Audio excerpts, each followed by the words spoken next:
This is Comic Picks by the Glick. Yeah, I'm your host, Jason Glick. Hey, Jason Glick, what's going on? Hey, John. It's like we're still like the world still sucks. Like things are still crazy, but we're trying to like provide just the minor bit of escapism here, and we're doing it in a really, really weird way right now. Oh, cool. So, what do you have? I think actually you have a lot of things to talk about, but what's on the subject for tonight? Okay, tonight. Well, it's like it's a series that draws upon like a pivotal work of Japanese animation and manga, and tries to do it in like an American style, but it also does it in a way that hey, it's like couldn't be done in the Japanese style, for lack of a better term. But I'm talking about No One Left to Fight, like a series that went over quite well. It's like with fans and all. It's like it was published by Dark Horse. It's like and but it's a series about like what happens when like you've saved the world, and it's like there's nothing else left to do. It's like what happens when it's like like when you're just like left to like revel in your glories, and it's like there's no one who's like left coming to like destroy the world.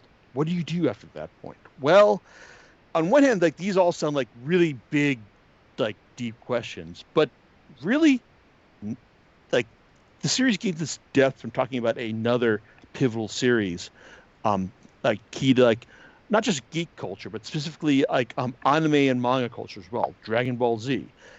And in order to like talk about that, well, I actually needed to like call in some like good friends of this podcast who are like well versed in Dragon Ball Z history. It's like, I mean, one of them, it's like it's Myron. It's like, hey Myron, how's it Hey, going? hey, Jason, how's it going this week?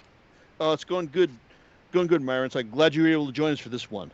Thank you for having me on this one. You know I love me some Dragon Ball. Absolutely, and also you're not the only one like who's featured this podcast in the past. But hey, it's like Rob, how you doing? It's like, I mean, it's been years since we've done this. It has been. It's been 5 years. Yes.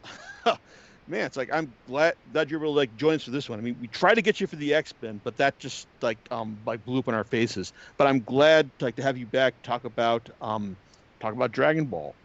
Yeah, It's like I'm happy to be here. Thanks for inviting me. yeah.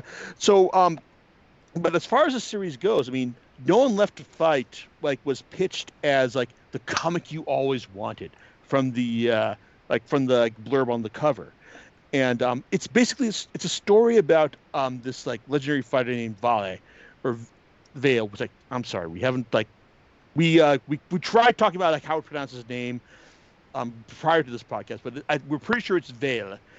And he it's like and he's a guy who has saved the world multiple times. It's like in the past, and now he's kind of like looking to go on kind of like a victory lap, just talking about just like visiting the it's like the sites of his victories, and just like taking those in, but also with his comrades in arms, Timor, it's like and it's like in Kyla.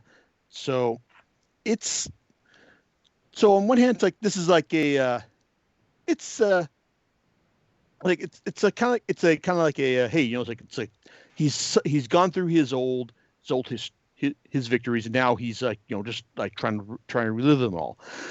But the tone of this series is just kind of the tone and the style of the series does draw a bit from Dragon Ball Z specifically, because Vale, well, he's basically our stand-in for Goku. His like frenemy Timor is Vegeta, and Kayla is like his Bulma. And well, it's like Rob, Myron, it's like I need you to help me here because like I've only watched through like Dragon Ball Z abridged as far as like my experience with the series goes, but like this series like it really does want to draw on Dragon Ball's history for like a good portion of its depth. And I can't really say like how well it does this. So like Myron, it's like I Yeah. guess I guess because I need to. As the host here, I need to provide direction. So Myron, you go first. Well, to start off with, Jason came to me about a month ago to bring this up to me and let me know about this comic book, and I looked into it. And Jason knows that I really am a big fan of really great art, really great character designs. After picking up and ordering this book, what you said earlier, the comic you always wanted, after reading through this is a comic book I've always wanted to read and see. I really love this book because, as you said, it really harkens on that Dragon Ball dynamic, as Vale is, or we've been talking about that, either Vale or Vale. I call him Vale. He really harkens to Goku. Like he has a very carefree attitude, just kind of like a vagabond who has this desire to fight. And Timur is that gruff kind of Vegeta-like character who seems to always be disappointed that Vale is ahead of him, that he's regarded as the hero, and that he did not have any type of contribution to defeating that great big enemy that Vale is known for. And just to see how in the comic book how they interact with each other and how they spar, like it really harkens back to that Goku and Vegeta dynamic. And on top of that, you do see the way they fight, and the way that the fight scenes are drawn is very dynamic, like Dragon Ball, where you see multiple fists like hitting in succession, or building up energy and shooting fireballs. Like they have everything that you would expect to see in a Dragon Ball, except for flight so far. But I really like the dynamic between these two characters, and how there's this kind of love triangle with Krista, which is Timur's wife, and Timur has 2 kids with her, and but Vale is still in love with Krista and can't let it go. So then, because of that kind of love triangle, Timur is just always like just at it with Vale. So the artwork is phenomenal, and aside from like that kind of like Dragon Ball-esque humor, like Vale's kind of aloofness and how should I put this? I guess naivety against what Winda. Winda is another former classmate or student of their master, and just their dynamic kind of reminds me of Goku and Chi-Chi. She's in love with Vale and wants him to see her more than just a colleague or a kid's sister, but he treats her like, hey shorty, hey friend, and she basically whips his ass when he turns down her advances. So the way this book ends leaves you wanting more, and I hope that more is coming very, very, very soon.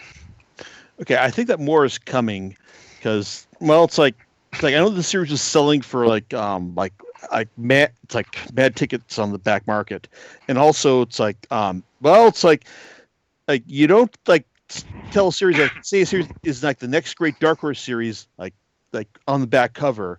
It's like without saying like, hey, like maybe we are going to do like a follow up to this, because I mean like the series does like leave like a lot of like to be continued business and all. It's like, in fact, I would also think that the most interesting stuff in the series is kind of like probably coming like in the next arc, but Rob, it's like it's like I know that Myron's like was thoroughly enthusiastic about this, but what did you think though?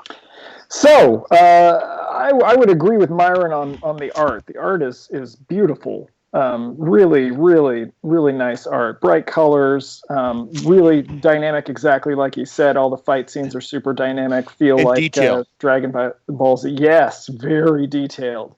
To continue talking about the art, though, I feel like it reminds me a lot. The character design is something that's not really my bag. It's kind of it feels kind of 90s. It's a lot of different stuff thrown on them. You know, Vale has, which I also like that pronunciation, although I just learned of it. Thanks, Myron.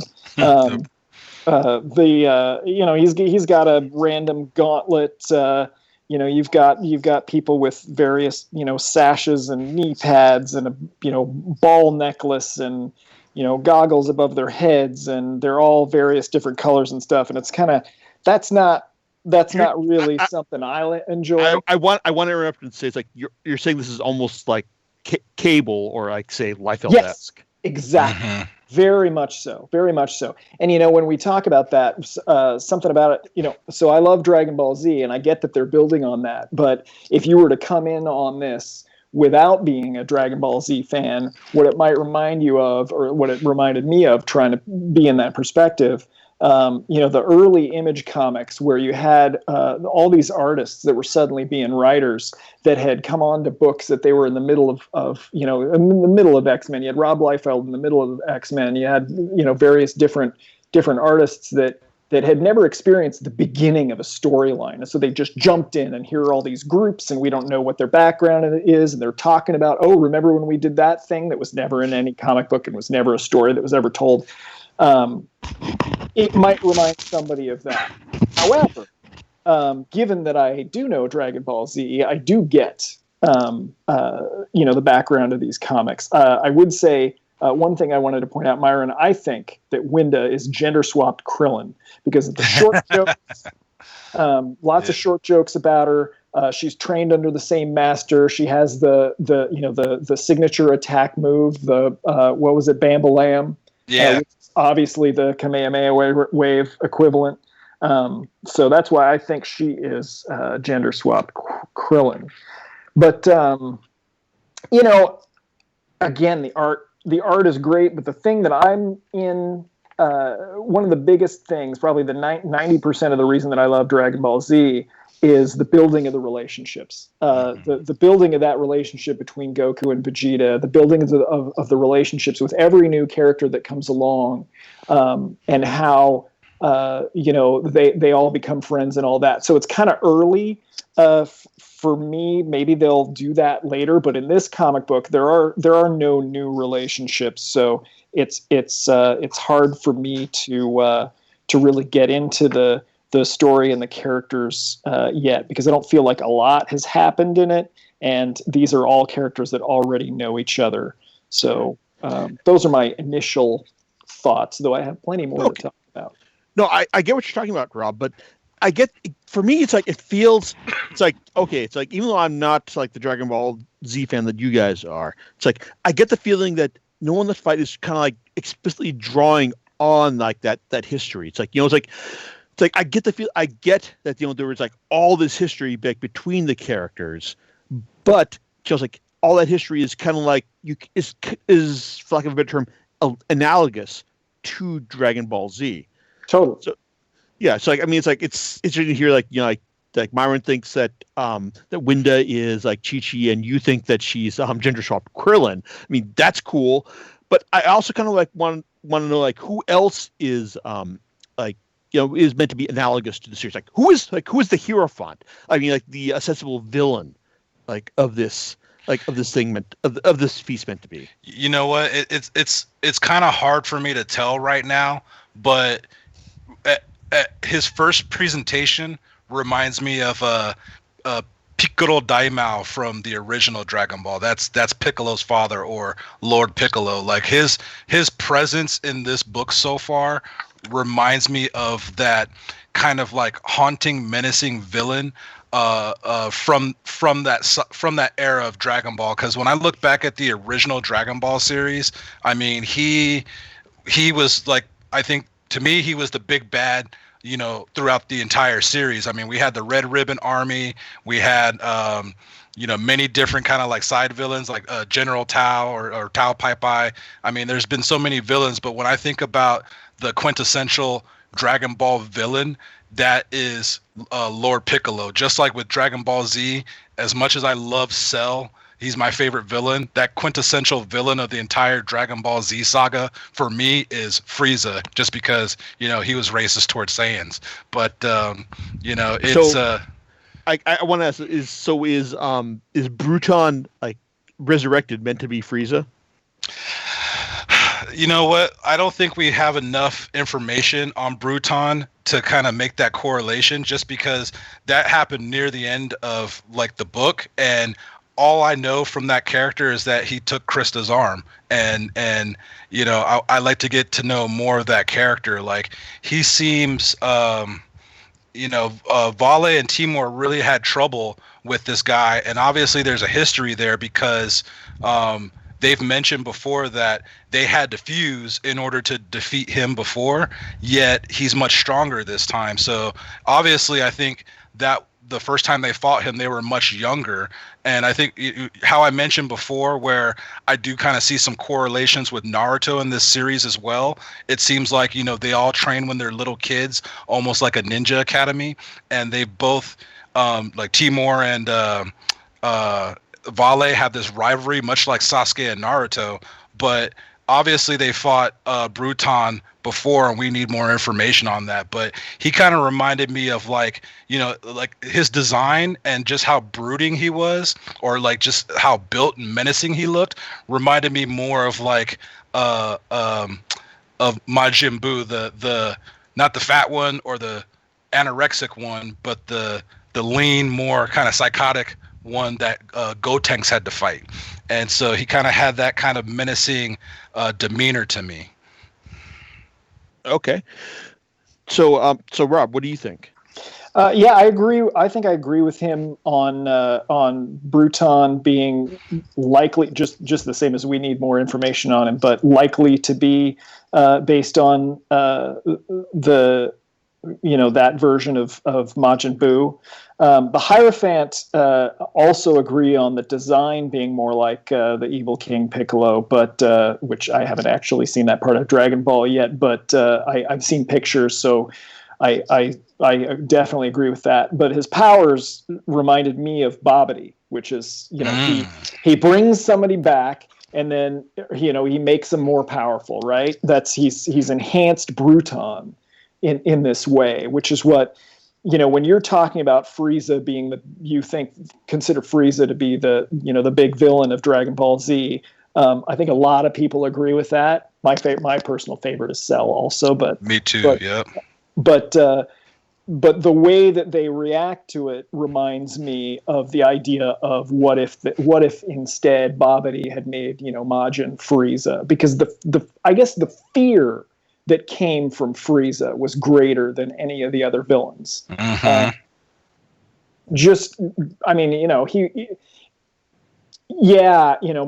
Majin Buu and Cell got to the point where they were really, really, somewhat scary, but they at least there was some comedy in them at some point. There was really no comedy in Frieza. He was just straight up evil. Yep. And if you don't mind, I want to touch on something Rob said earlier too about the artwork. Like, and we've had this conversation before about like 90s image and whatnot. And me personally, I kind of, I don't know. I think because I grew up in that image era, like I really do like Vale's designs with like the extra gauntlet and just his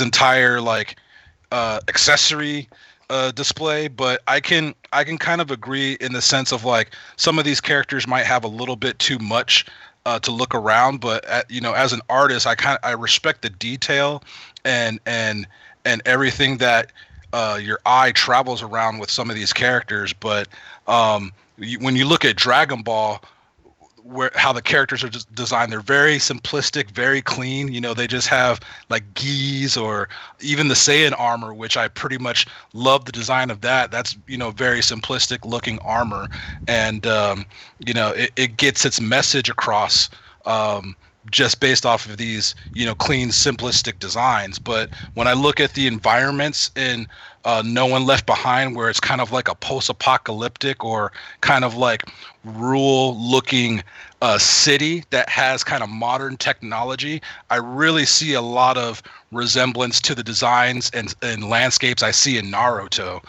especially like the city that Timur and Krista live in. It really reminds me of the Hidden Leaf Village. So I could really tell when I look at this book and read through this book, these guys are real fans of like shonen books, shonen manga.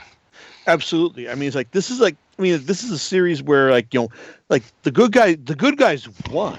It's like, I mean, like they were able to to save they saved the world. It's like, and like the point is like, okay, it's like, so we save the world. It's like, so what do we do next? I mean, like with it's like, I think like the real strength of this series is it's like, and I realize that like any kind of depth it has kind of draws from the fact that it really is drawing on from analogs to like Dragon Ball Z, but also from doing stuff that Dragon Ball Z wouldn't, or for lack of a better term, couldn't do in its run, because it's like, can you imagine a next episode like promo for Dragon Ball Z going and like this week on Dragon Ball Z, Goku fights the one foe he can't punch into oblivion, Alzheimer's. Yeah. Oh, is that what you think he has? That's what I think Volley is suffering from. It's like it's kind of like the perfect threat that he's facing, like something that like he's like suffering from some kind of mental degradation disorder that he just it's like he just can't deal with like on a normal like medical basis. So like that, I mean, like when you see like Volley is like imagining things that this is how my life could have gone. Like I could have been like pregnant, resting on the beach, pregnant with Winda, or just like gray haired, just fishing in a pond and all. It's like it's interesting that you bring that up, because I didn't know what to make of that, whether he was like developing a new ability where he could kind of like see things in the future, almost like Shulk with the Minato or something. But the Hierophant, that you tied this into Xenoblade. Hey, like, really. Hey, I throw that in there for you, bro. But I you bring up a good point, because the Hierophant did mention about Vale being decayed or decaying, and it's only a matter of time before you're mine. So I never really put that together till you brought that up right now. Yeah, I agree with you on that. When you told me, oh, they're telling a story that they could never tell in Dragon Ball Z, I was like, oh, he says he's dying. They've told that story. But now that you say it this way, that's interesting. I had assumed that it was we were going to find out that it was some kind of mystical thing where he was able to see alternate dimensions that he could have had and stuff like that. But that is a different perspective. Are you talking about Goku's heart attack, Rob? Yeah. Yeah.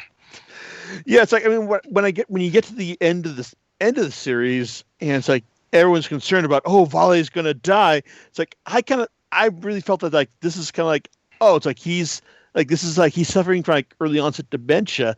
It's like, and this is like he's like, and he's like, I mean, like that's kind of, I mean, that's what I think is, that's one thing that I appreciate most about the series, in the sense that it's like it was doing something that you couldn't Akira Toriyama probably wouldn't even consider doing. It's like in Dragon Ball, just the fact that what happens when Goku, when he can't when he finally faces a foe that he can't punch into oblivion, when like it's his mind that finally starts failing him more than anything else. Goku's like the Mickey Mouse of like the Dragon Ball brand. He's not going to die. He's always going to throw more punches and get stronger. But no, I get what you're saying though. If this series really wants to be look more like Dragon Ball, they'll have Vale die in the next issue, and then they'll find 7 mystical crystals somewhere in the world and wish him back to life, and he'll get stronger. No, it's like actually, it's like it seems like they've already kind of done that though, because I mean, I mean, when we get to like the second issue of the series, I mean, there's even like like a Vale like as Christ figure, for lack of a better term. I mean, when he goes out to like talk to all the people who have gathered around Timur's house, and like he's got this glowing like light behind him, and like everyone's talking in whispers about him. I mean, it's kind of like, I mean, yeah, we know that Goku is like already come back from the dead several times. But like Vale, I mean, this is like they're sincerely pitching him as a Christ-like resurrection here. Yeah, you're right. I mean, and that's why, like, after reading the end of this book, I'm hungry for more. I'm hungry for more. Like, I know there's a rich history behind what they've set up so far, and I'm very eager to kind of find that out, because all we know is that Vale is the savior of the world. Like, he saved everybody from the world from oh man, I forgot the name of that villain, but Dos some. Yeah, it was like Dos Spada, or it'll come to me, but basically, like, he saved the world from this villain, and people are grateful for that, obviously, but I want to know what entailed in that battle. And obviously, like, they fought the Bruton before, which, almost like in a Dragon Ball like setup, there's always like these sub bosses or sub villains before they get to the big bad of that saga. I'm desperate to know, like, what led up to that final battle and who was a part of that building up to it.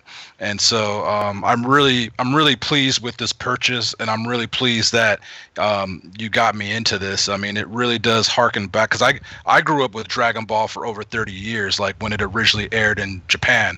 I was living out there when that came on, and back in like 5th grade, like, if you didn't like Dragon Ball, you weren't cool.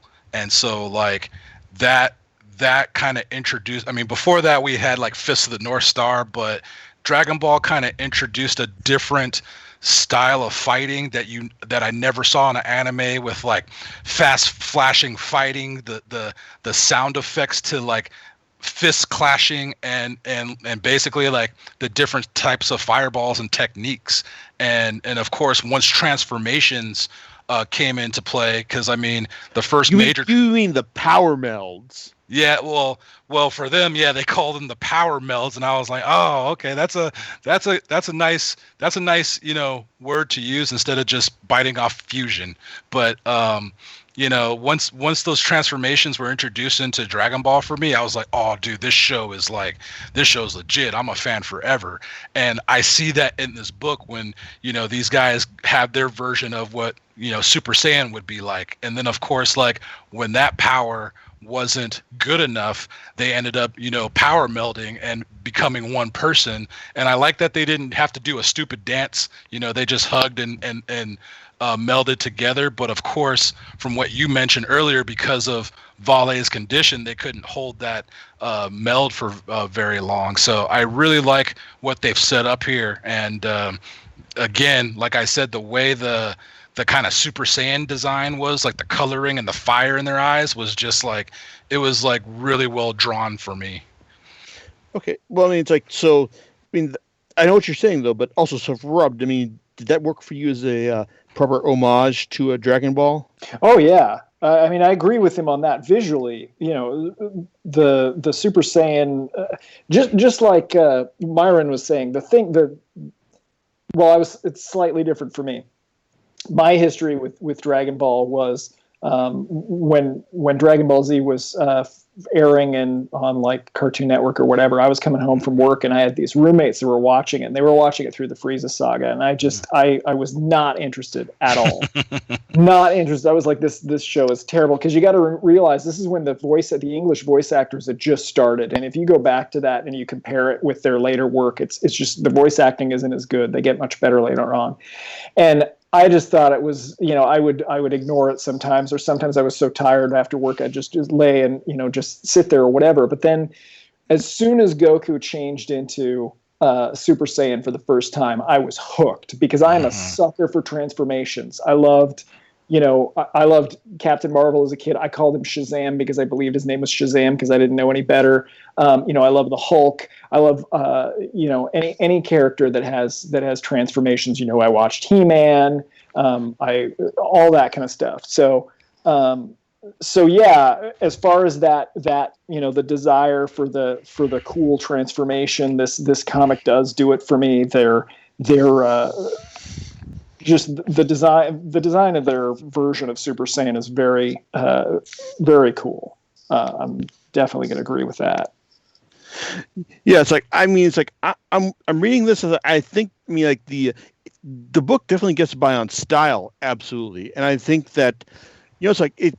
Like even if it is like biting a lot of Dragon Ball Z, it's like as far as storytelling goes, it's like it works there. It works as far as the fact that it's like like we're doing not just we're like copying Dragon Ball Z style. But we're doing a story that wouldn't be done. It's like in that series, but also it's like it's like as the series ended, it's like I kind of felt that okay, it's like this is. It's like this is like a good point to call it, to wrap things up. But also, it's like it for me. It's like the guy who just watched Dragon Ball Z through its abridged form.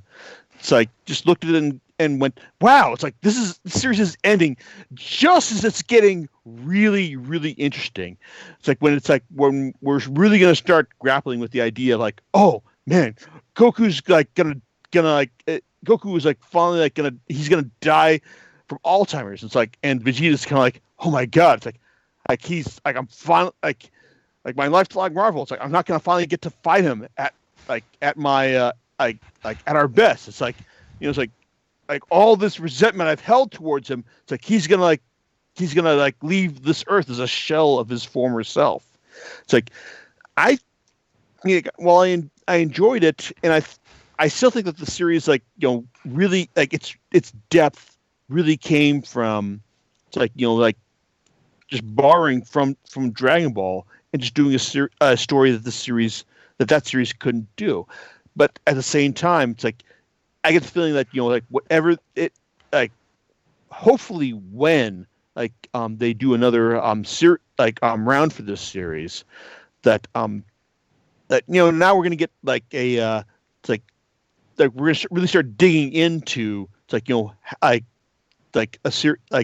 kind of story. It's like what happens when Timur Timur at this point at the end of the series it seems like he's kind of realized that oh my god, it's like Vale is gonna die. It's like, and there's nothing I can do about it. There's nothing I can do to prove that I'm better than him. It's like that's it's the very end for me at least. It's like this series at the very end is when all of its pathos, and drama really kind of hit home for me. So I don't know about you guys, but it's this next series that I'm kind of really looking forward to, for lack of a better term. I want to say one little thing about I'm actually opening the comic right now and looking at the end and seeing Timur crying over the fact that Vale is dying. Throughout the book he's it almost seems like he hates Vale, which it's understandable. I mean, right. He's Vegeta after all. Yeah, but in the end of DBZ, Vegeta and Goku have effectively, Vegeta finally admits that Goku's the best, because he actually says that he's the best. And I think he accepts that basically they're like brothers, and so I think that Timur feels the same way about Vale, even though he frustrates him and he's jealous of him and everything. I think he thinks of him as a brother. Yeah, I mean, I could agree with that too. Like, I think Vegeta does see Goku more as not necessarily like a blood brother, but like brothers in Saiyan pride, brothers in race, because technically like they're the last two pure-blooded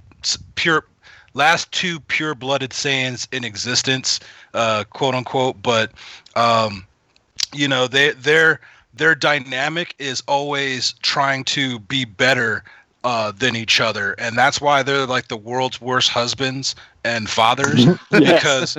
because they put their training and getting stronger over than being with their families, and that is just the way Saiyans are. Like they strive to be better, and I can kind of get the feeling of that dynamic between Vale and Timur, because Vale is always looking to become stronger, become better, but then there's no one left to fight, hence the title.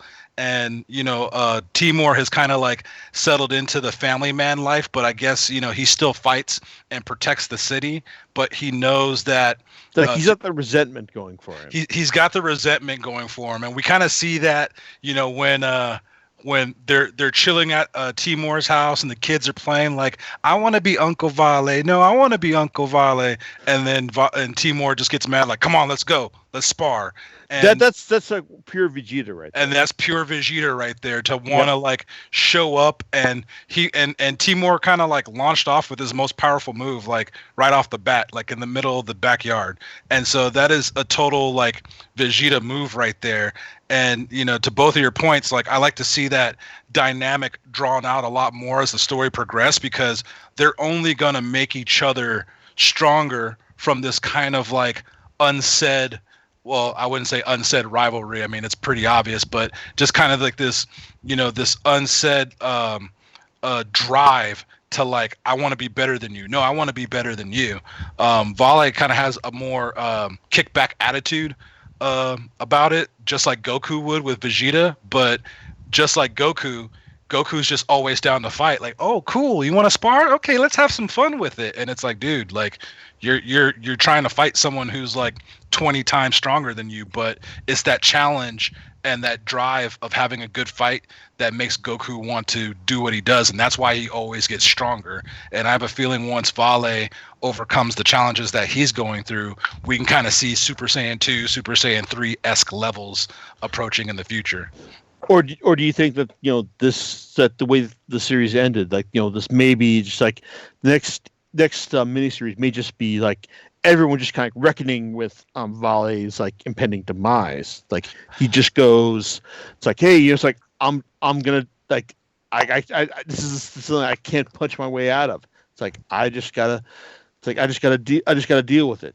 It's really hard to tell, because like you said earlier, I mean, this is a story that Dragon Ball couldn't tell. And so what kind of story is that though? Like in the Japanese manga, like everybody, like the main hero always comes out on top, even on the brink of death. I mean, if you guys ever like watched or read Naruto, I mean, look at Naruto, went kind of like the same experiences like Goku almost went through, like brink of death, and falling into almost succumbing to his Jinchuriki, which is the nine-tailed fox, like succumbing to darkness, but he always overcame, and he always overcame like the most difficult of enemies. And both Naruto and Goku kind of have that same dynamic where whoever's ass they beat eventually becomes his friend and joins like the team, like joins the main cast. And so with this storyline, I wonder if they're going to throw us a curveball where Vale is not going to pull out the way we would expect in a shonen anime, or are we going to have like some mystical like jewels or something that will allow him to overcome his dilemma and become stronger from that? Okay, so hey Rob, so do you think that this series is heading towards like like in its next arc, is this going to be like the death of Vale, or kind of like a rebirth? It's like depending on how how your knowledge of shonen anime goes. Well, I think it could go either way, but I think if they're really trying to tell a unique story that they wouldn't be able to tell otherwise, I think they probably are going to tell the death of him. But the question is what's going to happen around that? They obviously still have someone to fight.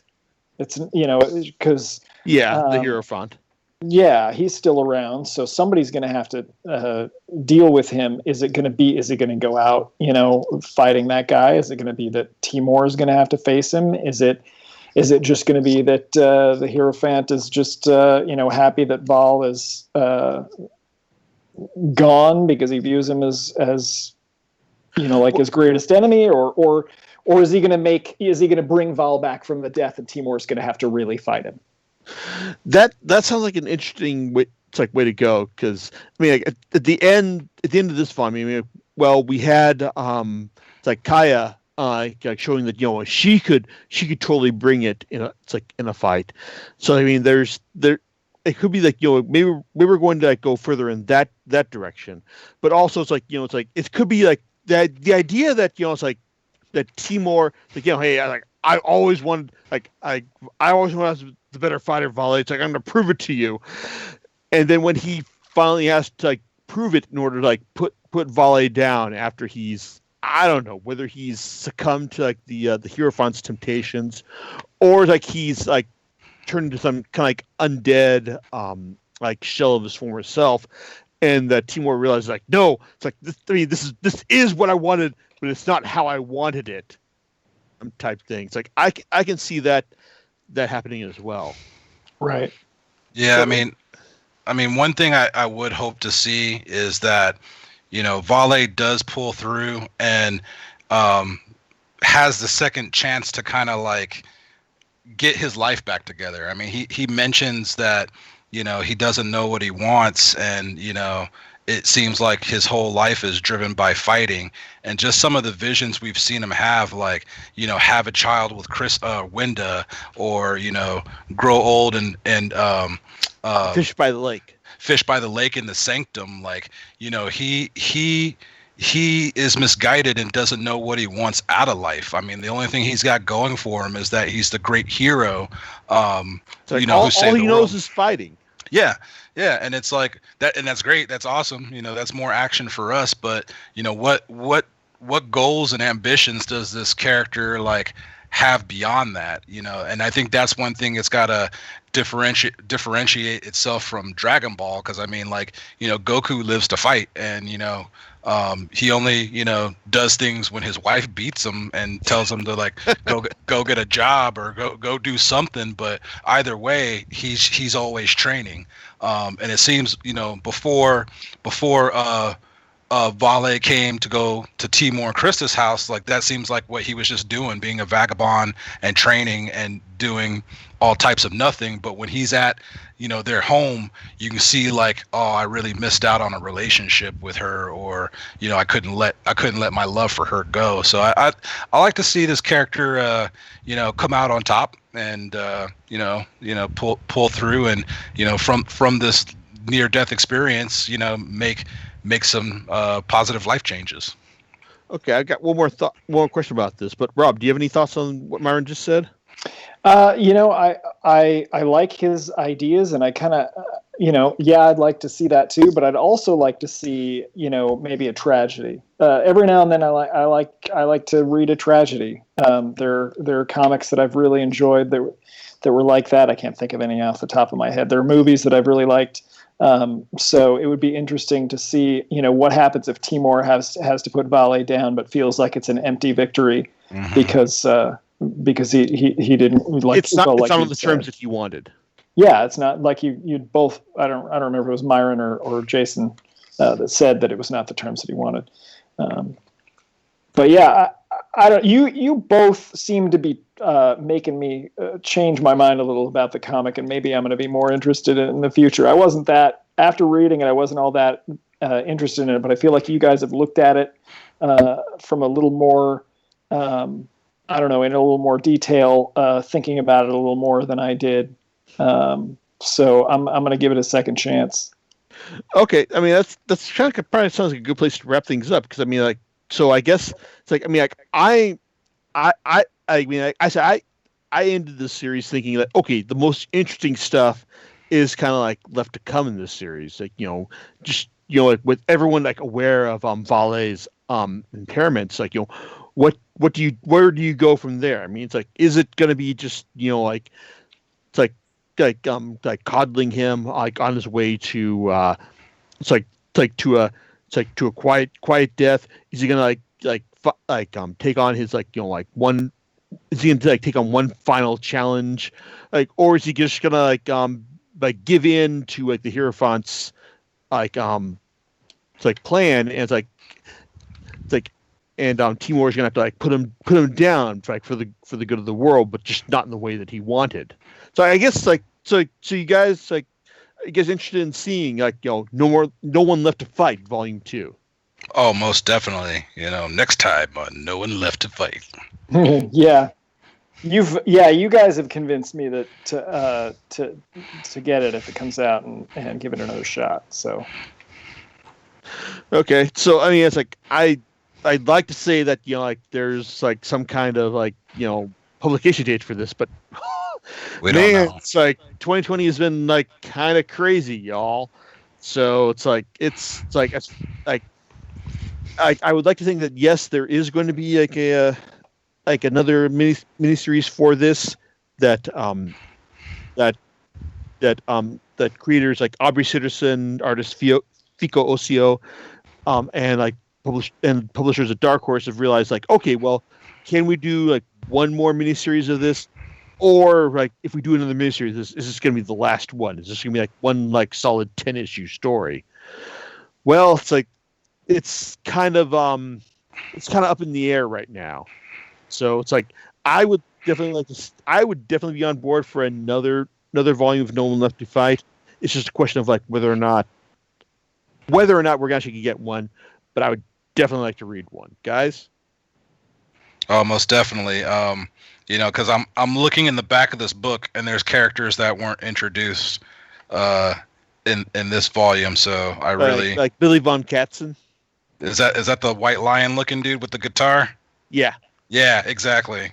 Hey, where's this guy? So, I there's a lot of things going on in the world right now, and of course, everybody's safety is more important than getting one comic book. Yeah, exactly. But I do hope that this book, my hopes for this book is that it really builds up a fan base and success that gives the creators more incentive and more drive to want to continue on with this, whether they have a definite plot point that they want to get across, or not necessarily drag it on like Dragon Ball used to, but come out with more issues, maybe say go for 100-issue run or something. But I'm really digging this, and of course, as I mentioned, I'm a sucker for great artwork and just great dynamic drawings, and I really love what I'm seeing here. And goddamn it, there's one thing to recommend about this series, it is the art, because Fico Ossio really sent it out of the park with this one. It is just really incredible, detailed, dynamic work here. Definitely. Absolutely. Agree totally. Okay. So I guess last thing to ask here is, John, any thoughts on your end about all this? You want me to comment after all the discussion you guys just had? It's kind of tradition at this point, really, sir. Well, I'm going to let it stand on its own. So, Okay. So to follow tradition, what are you going to be talking about next time? Okay, well, it's I'm absolutely going to want to talk to Myron and Rob about joining us for another, actually a couple things, but I think we'll talk about that afterwards. But as far as the very next thing we're going to talk about, I think things are so crazy and wild in this world that we need something that is talk about a series that is just kind of quaint and family friendly. It's and kind of whimsical. So I'm going to talk about what the crazy boondocks Japanese life is like in Barakamon. So there you go. All right. Well, we'll catch you next time on Comic Picks by the Glick. All right. Later. Thanks for having us on. Thank you.